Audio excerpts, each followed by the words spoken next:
Report. हम Russia को MM लेंगे News तो 24 25% लगा Urdu. देगा। कौन है सर वो गोरी चमड़ी वाला वहां बैठकर हमको बोलने वाला? किस हमने इस मुल्क को आजाद इसलिए करवाया था कि वहां बैठकर बोलेगा मैं जिससे चाह तेल खरीदूंगा। तुम होते कौन हो? तुम मेरे माई बाप हो क्या? आप 25% लगाएंगे सर। और वर्ड क्या इस्तेमाल किया? इंडिया। यानी अब नयारा जो है नयारा कंपनी बंद हो जाएगी और हमको मॉनिटर करेंगे आप, भारत को उस पर ओवरसाइट करेंगे। अफसोस की बात है कि सरकार खामोश है। सर 2019 में ईरान का ऑयल मत लो बोले, आपने गलती की, आपने ईरान का ऑयल नहीं लिया। तो अमेरिका ने कहा कि इराक से लो, कंपेरेबल रेट पे, कंपेरेबल रेट पे, मार्केट रेट, नॉमिनल प्राइस पे नहीं। आज यूएस कह रहा है कि मोनोपोली रेट पे लो। कहां है सर? क्यों हम क्यों कर रहे हैं? क्यों इतना गिर रहे हैं इस गोरी चमड़ी वाले के सामने? आखिर हमारी हमियत कहां है सर?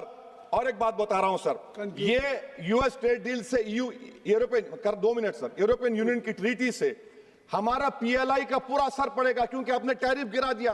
आपने टैरिफ